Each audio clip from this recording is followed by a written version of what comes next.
नमस्कार मित्रांनो, मी साक्षी. माझ्या चॅनलवरती तुमचं मनापासून स्वागत आहे. ओम साईराम सर्वांना. तर मित्रांनो, लहान मुलांना शक्यतो पालक आणि बीट खायला आवडत नाही आणि घरात पण असे काही माणसे असतात की त्यांना पण पालक भाजी जर केली तर ते भाजी खात नाही. तर मित्रांनो, मी तुम्हाला अशी रेसिपी बनवून दाखवणार आहे की तुमचे मुलं आणि घरातले सर्वच जण खूप आवडीने खातील. तर चला मंडळी, रेसिपीला सुरुवात करूया.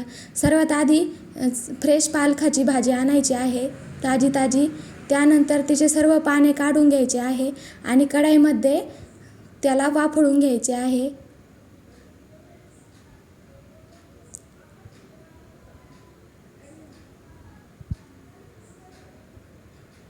फक्त 2 मिनटासाठी वाफळून घ्यायचे आहे. त्यानंतर दुसऱ्या एका छोट्या पातेल्यामध्ये पाणी गरम करायला ठेवायचे आहे. त्यानंतर एक चांगले बीट असे बारीक तुकडे करून कापून घ्यायचे आहे आणि ते त्या पातेल्यामध्ये उकडायला ठेवायचे आहे आणि त्यानंतर त्याचे मिक्सरमधून बारीक वाटण करून घ्यायचे आहे. आता इथे एका मोठ्या परातीत एक मोठी वाटी गव्हाचे पीठ, एक लहान वाटी बेसन पीठ, त्यानंतर चवीनुसार मीठ आणि थोडा ओवा असा हे करून टाकायचा आहे, हाताने कूस करून टाकायचा आहे. त्यानंतर लसूण आणि मिरचीची पेस्ट घालायची आहे आणि चांगलं व्यवस्थित मळू घ्यायचे आहे. व्हिडिओत दाखवल्याप्रमाणे व्यवस्थित सर्व मिक्स करून घ्यायचे आहे. त्यानंतर त्याचे 3 भाग करायचे आहे. 3 समान भाग केल्यानंतर आपण जे पालकाची आणि बीटाची गिरवी काढली होती ती त्यामध्ये एका याच्यात टाकून द्यायची आहे आणि एका याच्यात फक्त हळद टाकायची आहे आणि त्याचे चांगले व्यवस्थित उंडे तयार करून घ्यायचे आहे. बघा, अशा प्रकारे 3 उंडे तयार करून घ्यायचे आहे. व्यवस्थित मळून घ्यायचे आहे व्हिडिओत दाखवल्याप्रमाणे. त्यानंतर लगेच पोळपाटावर प्रत्येक एका याची एक चपाती लाटून घ्यायची आहे. आता मी पहिले बीटाच्या याची चपाती लाटून घेते. त्यानंतर आपण ज्यामध्ये हळद घातली होती त्या याची एक चपाती लाटून घ्यायची. त्यानंतर ज्यामध्ये पालक घातले होते ते पालकाची पण एक चपाती लाटून घ्यायची.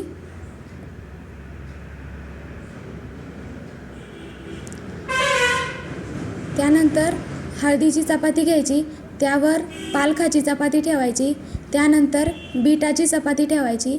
3 चपात्या एकत्र ठेवायच्या, थोड्या दाबून घ्यायच्या हाताने.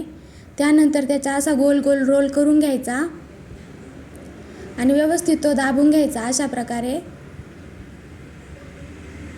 त्यानंतर चाकूने त्याचे छोटे छोटे तुकडे करून घ्यायचे. बघा, किती सुंदर आपल्या उंडे तयार झालेले आहे, रेनबो सारखे. याला रेनबो पुरी म्हणतात. खायला अतिशय सुपर लागते आणि मुलं पण मजेने, मुलांच्या जर डब्याला दिले तर मुलं पण मजेने खाऊ शकतात आणि समजणार पण नाही की पालक आणि बीट घातलेले यामध्ये. बघा कशी रेनबो सारखी दिसत आहे, रंगीबिरंगी आपली पुरी.